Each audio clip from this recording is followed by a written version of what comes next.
Bienvenidos a Sello Argentino. Hoy estuvimos conversando con Dayana Gómez. Entre algunas de las cosas que conversamos fue sobre ciencia y tecnología, mujeres en blockchain y también sobre inteligencia artificial.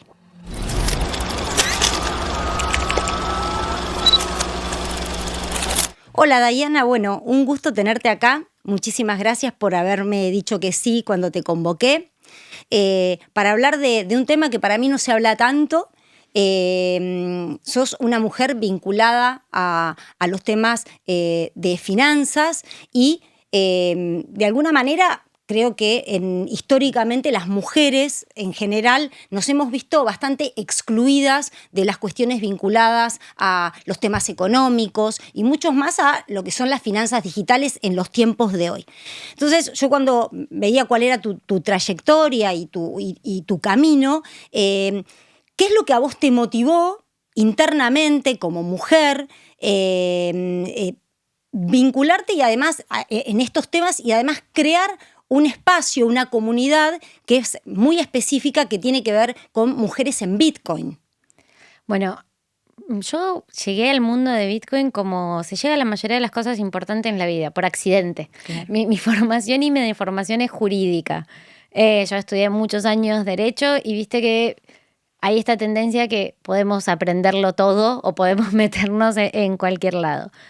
Yo no tenía, como el 99% de las mujeres en Latinoamérica, una conciencia sobre la realidad financiera o sobre la exclusión que teníamos las mujeres y yo en lo personal del sistema financiero. A mí lo que me pasó fue que empecé a trabajar en tecnología, Sí. empecé a trabajar en una tecnología que también era muy específica, como la inteligencia artificial y la aeroespacial. Y con lo ¿Y único... en qué años empezaste con eso para ubicarnos con inteligencia artificial? ¿Cuándo te...? Con inteligencia artificial me empecé a vincular en el año 2016. Porque la inteligencia artificial parecía algo nuevito, Claro, algo por que eso se va te lo trending preguntaba. topic, pero no, la realidad es que hay inteligencia artificial hace un montón de años, en los 80 hubo muchos avances, en los últimos años también, porque Internet y los smartphones permiten obtener datos masivos Claro. que ayudan a crear este lenguaje natural, Sí. que básicamente es poder hablar con una computadora como hablamos con otro humano y que la conversación con un algoritmo deje de ser patrimonio exclusivo de los ingenieros que por algo usan, como pasa en el mundo de Bitcoin, lenguajes, ¿viste? Te dicen, ¿qué lenguaje de programación Sí. usas? Y es más o menos, a los que estudiamos Derecho, es como, ¿qué lenguaje jurídico usas? Bien. No nos preguntamos qué lenguaje usas, pero tenemos una jerga propia. Seguro, claro. Te dicen, habla abogadil. Bueno, me pasó que trabajando en tecnología y necesitando exportar mis servicios, la única forma de pagarme que tenían distintos emprendedores Sí. era con bitcoins. Y yo que era estudiante con mi tarjeta universitaria del banco, que olvídate de poder acceder a una operación de Comex, etcétera, encontré una herramienta que no me permitió solamente, uy, qué bueno cobrar mi sueldo, sino encontré una herramienta que me permitió, mi mundo y mis posibilidades profesionales son mucho más amplias que los 5 estudios jurídicos que tengo acá a la vuelta o que emigrar. Entonces esa fue como la primera cosa que me llamó la atención y que me enamoró particularmente de Bitcoin y de la tecnología subyacente. Después dejé de trabajar con esos ingenieros, con esos programadores que ahora son amigos, Sí. en el mundo de la inteligencia artificial, pero me quedé en la industria Bitcoin y ahí apareció la segunda herramienta como tal, que es una comunidad, una industria, o sea, Bitcoin y la tecnología blockchain y todos los proyectos subyacentes como un lugar de desarrollo profesional concreto, donde la transversalidad, donde el trabajo interdisciplinario tiene un peso específico diferente al que por ahí tiene en otra área, simplemente por el hecho de ser algo que en ese momento, en el 2016, estaba surgiendo, Era muy naciendo. incipiente. Era muy incipiente y por ahí no tenías ninguna capacitación especializada en Bitcoin y en blockchain. No había abogados con un seniority al respecto. Estábamos todos aprendiendo, era todo muy experimental y eso generaba también una horizontalidad y el poder compartir conocimientos y crear derecho y crear también puestos de trabajo y formas de acercarse al conocimiento todos juntos. Y en ese proceso tan emergente, tan verde, tan lindo, las mujeres nos estábamos quedando afuera. Claro. En el momento, porque la conciencia de género también lleva un tiempo. Sí. Y en ese Es momento, un aprendizaje que uno va haciendo, registrando la vida propia y la trayectoria propia, y después la vas viendo en otras mujeres, ¿no? primero te empieza a hacer ruido. O sea, Claro. y a vos te supongo que con tantos años en la gestión pública y en sectores tan fuertes como también son por ahí las áreas de administración y La política. la política, te debe pasar que al Seguro. principio no, o debe haber pasado, que en el principio no te das cuenta. Seguro, al principio no, uno es bastante inconsciente con eso. Y después... Y está bueno, también lo peligroso es que al principio está bueno ser la única mujer en todos lados, porque digámoslo, o sea, hay una sensación de validación, de Sí. reconocimiento, de seguridad y de temor de abrir la puerta a que vengan otras atrás y perder el lugar adquirido. Y a mí eso, fui pasando por todas esas escalas y en determinado momento dije, bueno, acá hacen falta más. En principio la construcción fue con los colegas y compañeros y las personas que habitaban esos espacios, Sí. desde la pregunta, la reflexión, etcétera. Y después dije, bueno, creo que necesitamos que esto que parece, como vos dijiste, una herramienta muy específica y muy de nicho, se masifique, porque yo no venía de un mundo tecnocrático, ni venía ni siquiera de una formación financiera.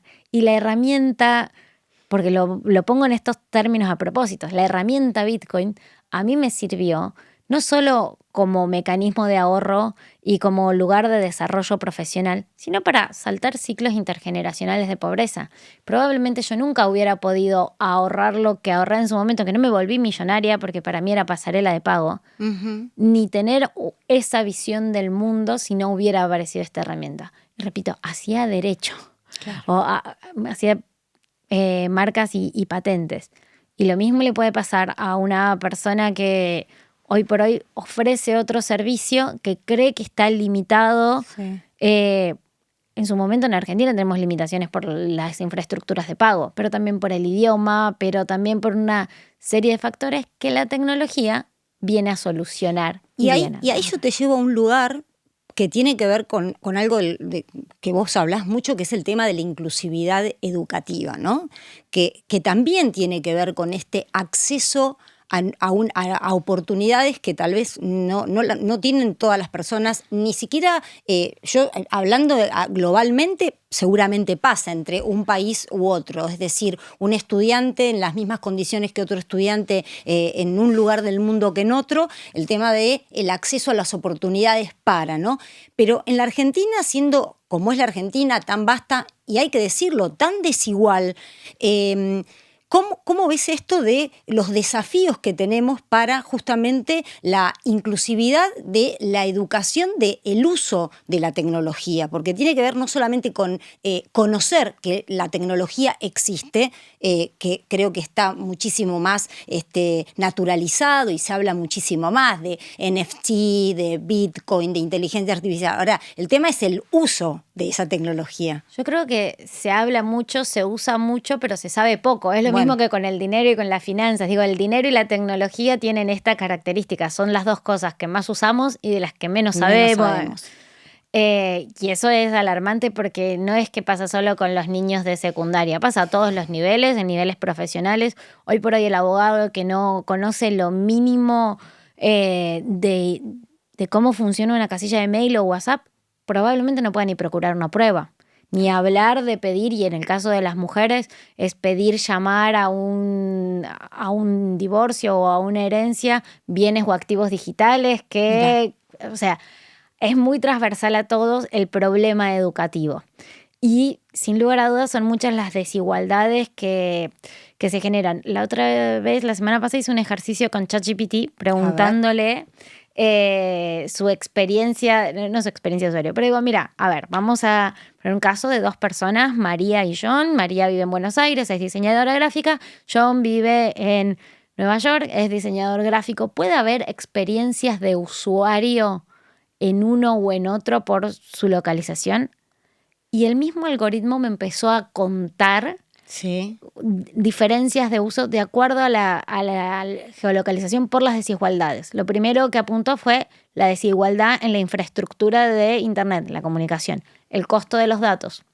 Claro. Después dijo la ley de protección de datos personales, porque aquí son más endebles, etc. La seguridad de la información. Apunta una serie de factores que el producto es el mismo, pero la diferencia de uso, la experiencia, hacen que las personas que estamos en Latinoamérica tengamos desventaja respecto a una que está en un país del norte global. Y eso comparando entre capitales, entre demografías parecidas, entre culturas parecidas. Probablemente alguien de Buenos Aires tenga mucho más que ver con ese John de Nueva York que con una María de Tilcara. Bueno, ¿cómo nivelas esas condiciones de infraestructura? Y atraviesa la educación, porque no nos olvidemos que en pandemia la educación fue digital. Sí, por lo menos fueron para muchos fue el primer acercamiento con la digitalización. Yo creo que hubo un nicho grande, por lo menos está medido. Por ejemplo, parte de la administración pública, el primer acercamiento a la digitalización fue muy de prepo y porque no les quedó otra alternativa. Y de muchos profesionales del Poder Judicial, sin ir más lejos, las notificaciones, las audiencias. O sea, la situación forzó a adoptar la tecnología a instituciones que se resistían a adoptarla. Y eso generó celeridad en los organismos, generó, si bien hay muchos errores y todavía la administración pública se debe un debate serio sobre la seguridad de los datos de los usuarios y de sus ciudadanos. Uh-huh. Todas las semanas escuchamos hackeos de ANSES, hackeos y ¿sí? Eso son situaciones muy, muy graves que también, para las cuales también la tecnología tiene respuestas y la educación. Entonces, ¿cómo achicamos estas brechas? Es muy difícil cuando hay condiciones de desigualdad estructurales. Pero creo que hay una herramienta común que se puede dar universalmente y que se puede dar de manera analógica tanto a alguien en el norte de Argentina como en el sur, como en una capital, que es la lectura reflexiva, hacerse preguntas, una crítica, un análisis como lo hacemos de cualquier producto físico, pero llevado a los contenidos que nos dan digital. Antes, en el diario papel, cuando te llegaba el diario papel, uno también auditaba, esto será cierto o no, pero ¿quién lo dijo? Pero ¿cuál fue la fuente? ¿Cuál fue la nota? Las generaciones anteriores tenemos ese ejercicio aún en el mundo analógico y yo creo que hay que empezar a trasladar esas habilidades al mundo digital. Uh-huh. Que eso se puede enseñar en un aula sin un smartphone para poder usar bien el smartphone, la computadora, ChatGPT o lo que venga. Bien. Te vuelvo a un tema del que vos también hablás mucho, que tiene que ver con las tecnologías convergentes. Para justamente promover los liderazgos femeninos, ¿no? O sea, este doble clic que se puede hacer, ¿cómo lo ves hoy en el mundo y si querés en la Argentina? ¿Cómo ves el hecho de que la participación de las mujeres con el uso de las nuevas de las tecnologías convergentes haya aumentado, disminuido, se estancó? ¿Y qué desafíos crees que deberíamos tener las mujeres para poder incorporarnos más en este mundo y en este mercado? Porque no deja de ser un mercado absolutamente interesante también para las mujeres. Yo creo que la convergencia tecnológica es el gran punto y es lo que se viene, porque hasta ahora, de hecho a mí me lo dicen. Ahora estás hablando de inteligencia artificial, pero vos no estás conmigo. Bueno, porque no es blanco o negro y porque las tecnologías interactúan entre sí y se tienen que retroalimentar.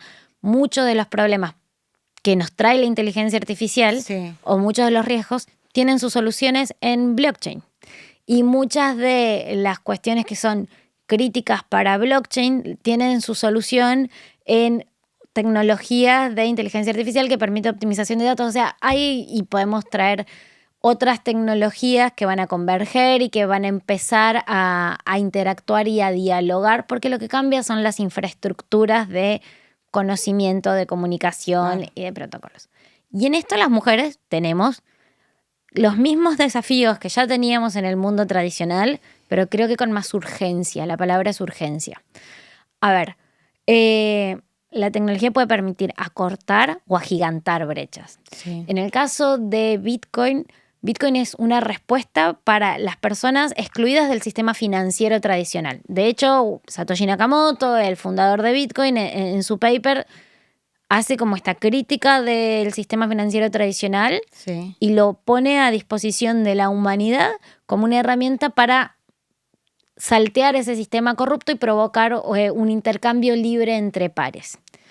Lo que se sabe poco es que el sistema financiero tradicional excluyó a las mujeres históricamente. Total. Recién en el año 70 tuvimos derecho a tener nuestra propia tarjeta de crédito. La ley de igualdad civil, por ejemplo, en España, recién a partir del año 64, creo, les permitió tener su propia cuenta bancaria a las mujeres. Todas estas cifras son terribles, porque quiere decir que no podías tener tu empresa, que en una situación de violencia doméstica tampoco te podías ir. Ni hablar de la titularidad de las propiedades para que sirvan de garantías, por ejemplo, ¿no? Ni hablar. Y ni hablar de lo que está pasando hoy por hoy, como todos los criptoactivos quedan fuera del régimen matrimonial, que pide consentimiento para enajenar bienes que puedan socavar el acervo patrimonial del matrimonio.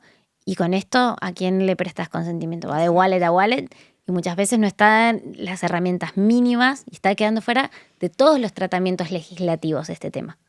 Bueno, Pero es un desafío aprovecho porque... Sí. Es un gran desafío que nos tenemos que dar también y una discusión. Claro, a ver, si yo estoy legalmente casada y quiero vender el auto, requiero el consentimiento de mi cónyuge. Pero si quiero vender los bitcoins que teníamos, que quizás sean más que el patrimonio del auto, no necesito absolutamente ningún tipo de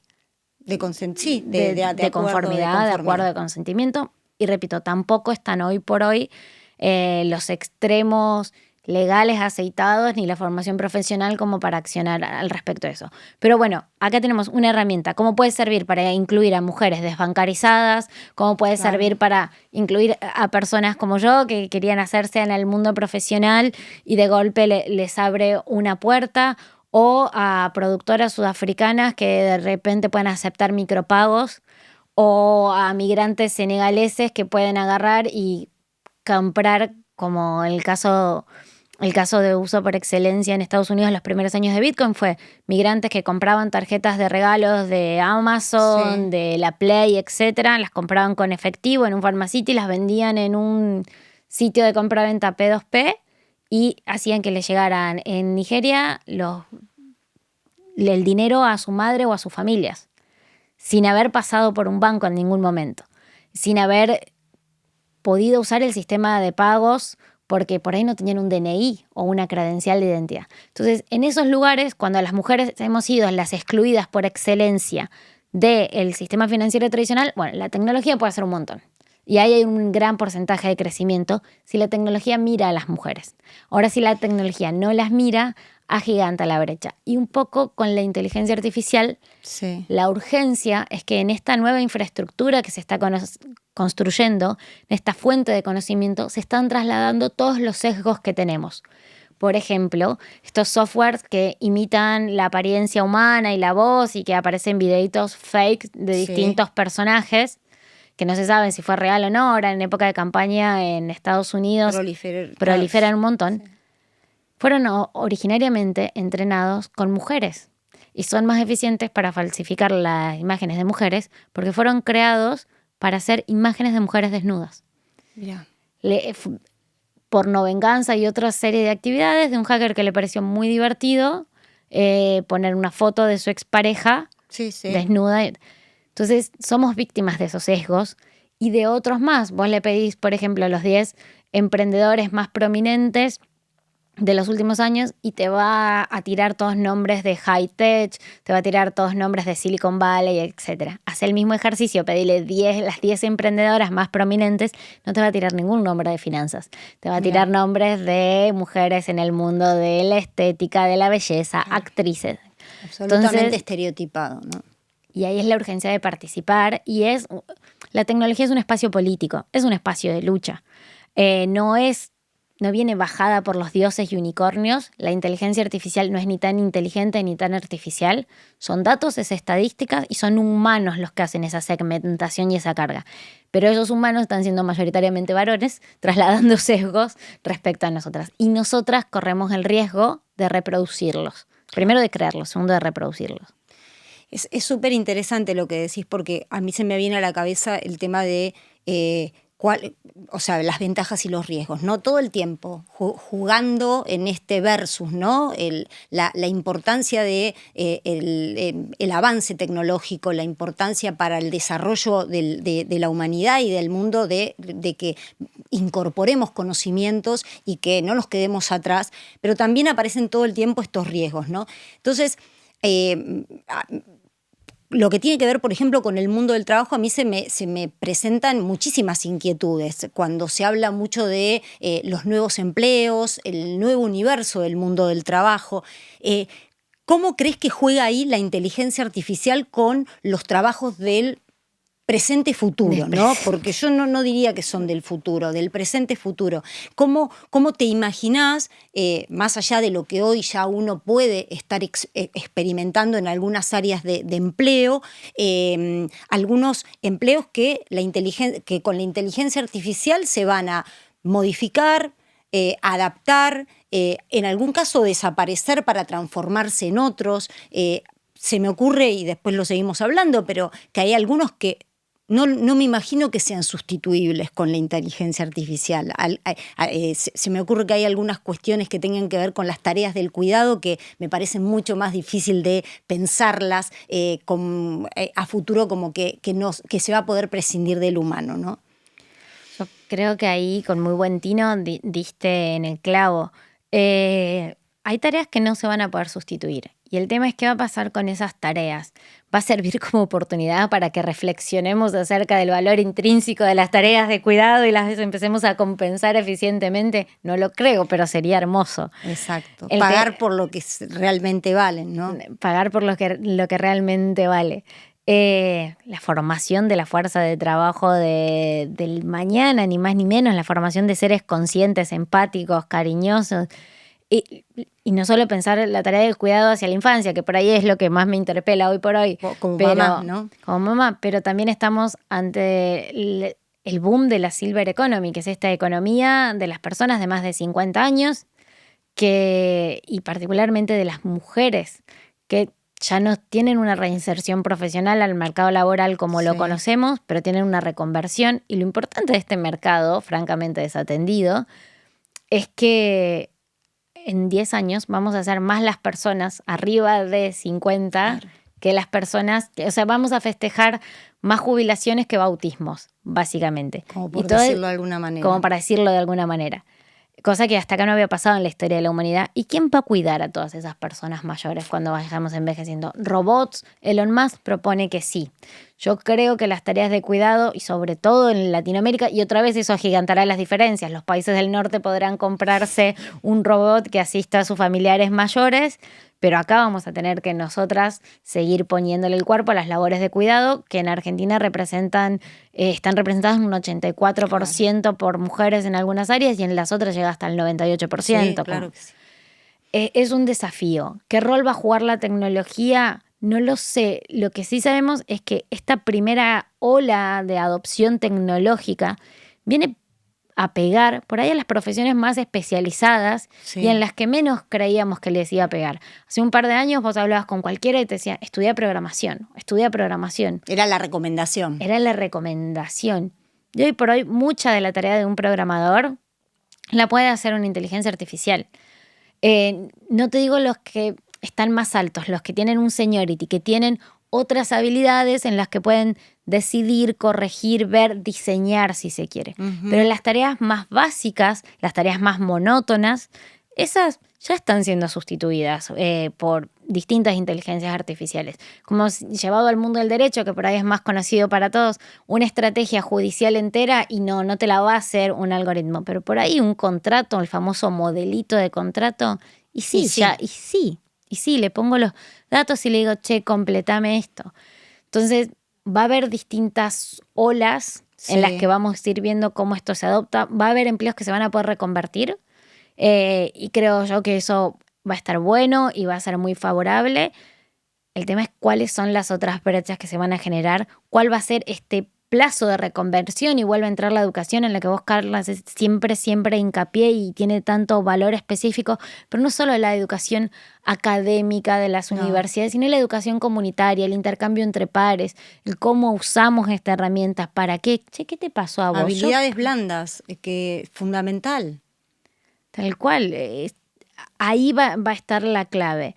Nada, viene muy ligado a la mujer por esto mismo, porque están programadas estas inteligencias con ciertos sesgos que tienden a reproducir y a recrear, y justamente lo que va quedando afuera son todas estas tareas feminizadas, son todas estas pequeñas labores o tareas que por ahí no están pensadas para ser delegadas o para ser optimizadas en un corto o en un largo plazo.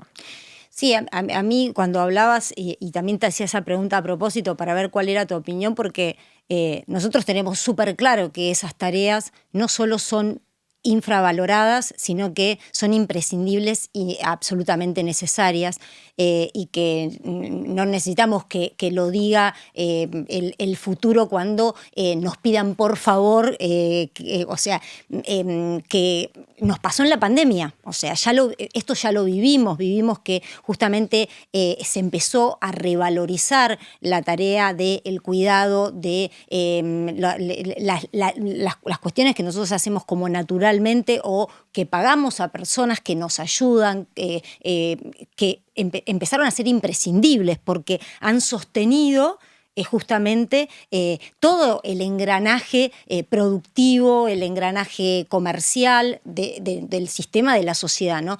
Pero tienen que suceder ciertas cosas como shock para que realmente uno las valore.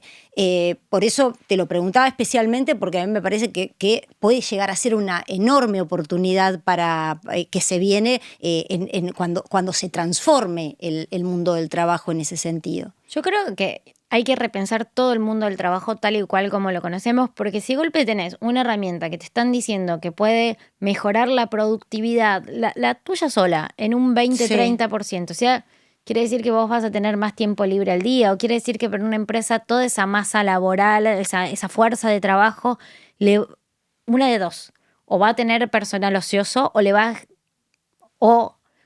va a tener personal ocioso y va a tener ganancias exponenciales, o va a despedir gente, lo que sea. Se viene una época donde si aumenta la productividad, bueno, podemos repensar qué hacemos si somos más productivos, cómo aprovechamos nuestro tiempo. Y ahí también podría entrar en juego, ¿por qué no?, una redistribución de las tareas de los cuidados, repensando diferente la paternidad también. Exacto. Porque nosotras podemos hacer un montón de catarsis y contar el peso de la carga mental y lo cansada que estamos, etcétera, etcétera, etcétera. Pero si no se replantean las tareas de cuidado, si no se replantea el acceso al sistema financiero, y cuando digo el sistema financiero es el tradicional, el mundo DeFi, el que sea, pero cuando no se replantea acceso al crédito, cuando no se replantea inversión de riesgo para las mujeres. ¿Cómo vamos a estar en la tecnología si nadie nos da capital para invertir en la tecnología o emprender en tecnología? Sí, si nadie nos presta, pues no tenemos una trayectoria crediticia que sería imposible tener si no empezamos. O por los mismos sesgos. Exacto. Está estadísticamente comprobado que cuando nosotras vamos a pedir inversión de riesgos nos hacen más preguntas, nos piden más requisitos que lo que se le pide a un varón. Exacto. Con un proyecto en el mismo estadio. Exacto. Entonces, si no repensamos todo eso, es muy difícil repensar las tareas de cuidado. Y acá, como va a venir un shock que va a obligar a repensar la matriz productiva en su conjunto, porque si vamos a ser más productivos, ¿qué vamos a hacer con esa producción extraordinaria en términos económicos, con esa ganancia excesiva? Las inteligencias artificiales pueden generar imágenes y todos muy bonitos como las que se comparten en Twitter, sí, pero porque se nutrió del trabajo de un montón y un montón de artistas. Entonces, yo no digo que necesariamente vayamos hacia una renta universal, pero hay que repensar una distribución, una redistribución de eso que va a venir. Vuelvo a que una de las herramientas para un proceso de redistribución pueden ser herramientas en blockchain. Uh-huh. Y hay que pensar, bueno, en la gestión del tiempo y las tareas de cuidado en base a que podemos llegar a tener más tiempo disponible. Sí, bueno, se puede ser una enorme oportunidad. Hay un tema que me encantaría preguntarte, ver qué opinás y a ver si nos podés contar un poco, porque definitivamente hablaste en varias oportunidades de tecnología blockchain, ¿no? Y ahí me sale también mi sesgo vinculado al Estado, a la gestión del Estado, a la integridad y a la necesidad de procesos justamente que tienen que ver con lo público, que sea de cara a la sociedad, ¿no? Transparente, de sistemas integrales.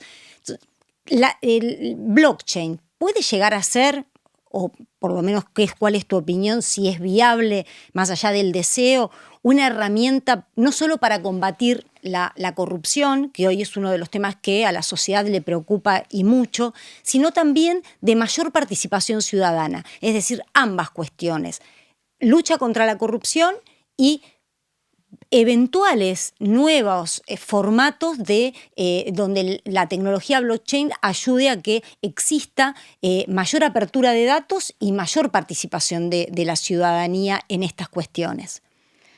Yo creo que blockchain es mágica, pero no hace magia. Bien. A ver, una de las primeras salidas al mundo oficiales de blockchain, me acuerdo, fue una tapa del New York Times, si no me equivoco, de revista, no diario, que tenía como si fuera una maquinaria, una rueda gigante, y uno de los engranajes era la B de Bitcoin y la estaban empujando y decían la máquina contra la corrupción. Mira o sea, vos. The Trust Machine, como la máquina de la confianza. Y fue una de las primeras cosas que se popularizaron, como que la adopción de blockchain por sí misma iba a permitir o posibilitar terminar con la corrupción. Iba a garantizar. Iba a garantizar. Y acá yo apelo a tu experiencia en el Estado y en la gestión pública. ¿Los procesos han cambiado en los últimos años? No tanto no con el vértigo con que han cambiado otras cuestiones. Es decir, los procesos de auditoría no tienen tantos cambios, por lo menos visibles en la forma de auditar. ¿Y son procesos ágiles, sencillos de comprender? No para todos. No. Bueno, la tecnología blockchain sí puede ayudar, pero yo me acuerdo que quedé súper admirada de vos una vez en un evento en el cual diste una explicación de blockchain que me pareció muy acertada y así das hincapié en esto de son certificados, claro, son registros, no es mágica. Sí, lo que podemos garantizar es que lo que se registra en blockchain no tuvo cambios, o si alguien cambió un dato, vamos a saber que ese dato se cambió. Entonces, claro, obviamente los procesos de auditoría pueden ser más transparentes, podemos tener ciertas garantías, pero por sí sola la herramienta no provoca un cambio cultural. Ayuda, pero tenemos que estar listos como sociedad para participar más en procesos de gobierno. Porque una cosa es opinar en una red social y otra cosa es involucrarse con una gestión, involucrarse con la toma de decisión y con el resultado de lo que eso sucede. Entonces, sí, la tecnología puede darnos herramientas de open governance, qué sé yo, para votar algunas cosas, presupuestos participativos, sí. Decisiones que se quiere vecinales o comunitarias. Creación sí, a mí se me ocurren plataformas de participación que tengan que ver con intereses de la ciudadanía en problemáticas donde puedas tener como un acercamiento más a quien gestiona, ¿no? Sí, convengamos que en eso los sistemas quedaron un poco obsoletos, si se quiere, porque uno elige cada 4 años y la realidad acusa todos los días y cuando tenés medios de comunicación tan ágiles como, bueno, ya no es le mando una carta y no veo cuando el presidente la ve, ¿viste? Pongo un tuit y contesta el presidente del mundo al que tagué, ese fantástico desde mi teléfono. Primero se dan 2 sensaciones que yo creo que son falsas. La de cercanía, que es y no es. Y segunda, un poco la de impunidad. Puedo tirar cualquier idea que a mí me pareció o cualquier opinión y los procesos de gestión son procesos largos que requieren adopción, que requieren educación, que requieren implementación responsable, etc. El otro tema es que Bitcoin es una tecnología descentralizada. Y esto implica que hay cosas que yo puedo hacer muy rápido, pero hay procesos de toma de decisión que, por ejemplo, en Bitcoin son muy lentos y en otras blockchains son muy fáciles.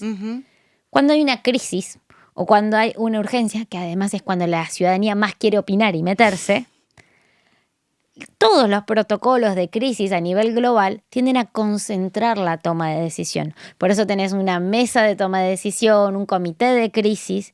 Entonces, por ahí, pensar en términos de descentralización o de open governance para procesos de gestión complicados, creo que por ahí no es muy acertado, aunque está bueno tener herramientas de participación, pero creo que esas instancias tienen que estar bien pensadas, bien calculadas, y tiene que haber una educación para que la ciudadanía esté dispuesta a participar, lo mismo que tiene que haber una educación en todos los funcionarios estatales. Totalmente. Y un cambio de paradigma, porque no es solo hablar de no corrupción y controlar más.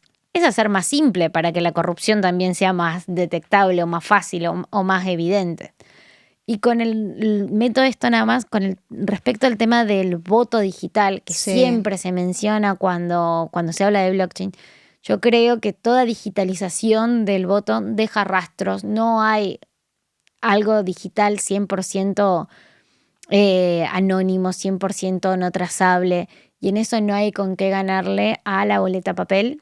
Entonces, pensemos también en algunos procedimientos analógicos como guardianes de la democracia. El dinero en efectivo sigue siendo un guardián del derecho de privacidad de las personas. Bien. Y la boleta papel, la boleta única papel, yo que estudié en Córdoba, para mí es otro guardián de la democracia que hay que tener, porque van a empezar a proponer cada vez más digitalización y yo ahí tengo miedo por los derechos de los ciudadanos. Está buenísimo lo que decís, porque también hay algunas garantías que está bueno advertirlas frente al vértigo, ¿no?, que genera, y la ansiedad. Yo creo que hay como mucha ansiedad por la ultra digitalización, sin medir muchas veces consecuencias y sin entender que también hay sistemas que hoy siguen siendo eficientes. Me parece que totalmente. Y porque no estén 100% digitalizados, no dejan de ser válidos también para nuestra democracia, en el caso de lo que vos decías. A mí se me ocurre una pregunta para hacerte que justamente tiene que ver con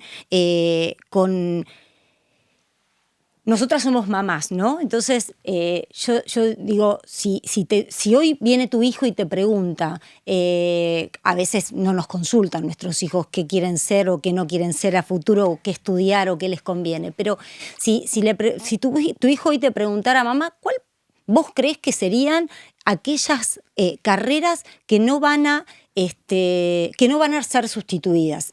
Algo estuviste hablando de eso, pero como aquel consejo que le darías a un hijo pensando en el futuro, ¿no? Poniendo como tu mirada en el futuro. A ver, en todas las disciplinas, en todas las profesiones, la tecnología y particularmente la inteligencia artificial va a arrasar y va a provocar estragos. Hace un par de años, una abogada muy conocida, Pamela Morgan, del mundo de blockchain, dijo: blockchain no va a terminar con el trabajo de los abogados, va a terminar con el trabajo de los malos abogados que copian y pegan los argumentos para los jueces. Y lo mismo con la inteligencia artificial. Aún así, no le diría a nadie en su sano juicio que estudie Derecho. Somos muchos, no hacemos falta tanto. Somos muchos, ¿no? Sí, somos muchos habiendo estudiado Derecho. Son menos los recibe, pero somos muchos habiendo pasado por la facultad. Pero creo en esto de la vorágine, que las tareas insustituibles van a ser las de reflexión humana. Y en casa se dio, porque tengo hijastros, se están dando estas discusiones y terminamos llegando a filosofía. Mirá. Porque va a ser, y ya es súper necesario replantear un montón de cosas de la humanidad que damos por hechas. O conceptos como el de inteligencia. Bueno, ¿qué es inteligente? ¿Y cuál inteligencia es atributiva de derechos? ¿Y cuál no? Y si tu teléfono te pide no me apagues, ¿lo apagás? O esto mismo que hablábamos del tiempo libre. Entonces, para mí, filosofía es una tarea, la de pensar y generar dudas, que no va a ser sustituida. Puedo anexar miles. Medicina también. Quizás la inteligencia artificial tenga un montón de bondades o de facultades para llegar más rápido a un diagnóstico, más ágil. Que está buenísimo. Pero la administración de un tratamiento tiene que seguir siendo una decisión humana, tiene que seguir siendo, o sea, para mí no tenemos que hablar de desplazar, sino de optimizar, de cómo estas herramientas se incorporan para un mejor uso o un mejor ejercicio profesional en determinadas áreas y en determinados campos. Entonces, Hoy se habla mucho de justamente de los asistentes de la salud mental, ¿no? Es un gran tema, el tema de la salud mental, que es problemático, que el acceso a la salud mental es costoso, es privativo, es real, es un hecho. Uh-huh. Es un privilegio hoy por hoy tener acceso a salud mental buena. Exacto. Y de calidad, que tiene un montón de estigmas de género también, a morir. Pero yo no creo que a priori la solución sea delegar esa tarea que requiere de tanto contacto, de tanta empatía, de tanta humanidad, valga la redundancia, porque aparece en una condición y en un momento en el cual la persona suele estar vulnerable y frágil, delegarlo en algoritmos que, como veníamos diciendo hace rato, tienen tanto sesgo. La inteligencia artificial no es mágica y no es artificial. Está nutrida de los datos y de las actividades que hacemos en Internet las personas. Y eso tiene un montón de carga y connotaciones peligrosas. No por nada Instagram te prohíbe nombrar ciertas palabras o te banea los videos, porque ya está probado que cuando tuvimos acceso libre y restricto a esas plataformas, hubo muchas malas prácticas que llevaron inclusive a suicidios, a estos famosos challenge entre los niños, riesgosos. Bueno, las inteligencias artificiales están nutridas de todo eso. Y están esos datos curados, limpiados y seccionados por otros humanos que probablemente no tengan ni formación ni en psicología, ni en psiquiatría, ni nada, puestos en base a estadísticas disponibles ahí para esta app y otras apps. Entonces, ahí hay un peligro intrínseco. Si vos me decís que delegarías la salud mental o cualquier otro aspecto de forma total en una inteligencia artificial, te digo no. O sea, si vos me decís, bueno, no, mirá, la podemos usar en tal parte, guiada por un profesional que te conoce, que te escuchó, que te vio, que te midió, sí. Sí, tal cual.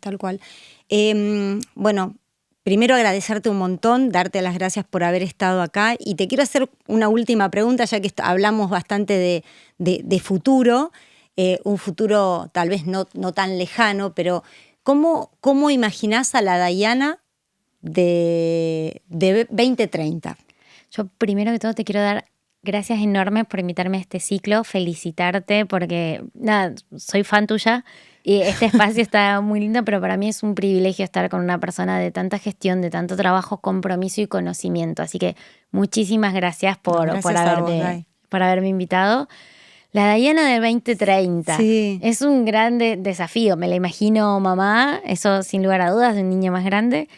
Y me la imagino en espacios públicos charlando, trabajando para que no sea necesaria la charla de mujeres en tecnología, mujeres en Bitcoin, mujeres en esto. Me imagino y tengo la ilusión de sentarme en un cuarto donde seamos la mitad mujeres y la mitad varones hablando de la implementación de un proyecto o ir a una conferencia y estar rodeada de colegas y no ser la única en el baño de mujeres en una conferencia de finanzas o tecnología. Bueno, ojalá que así sea y trabajemos para eso, juntas.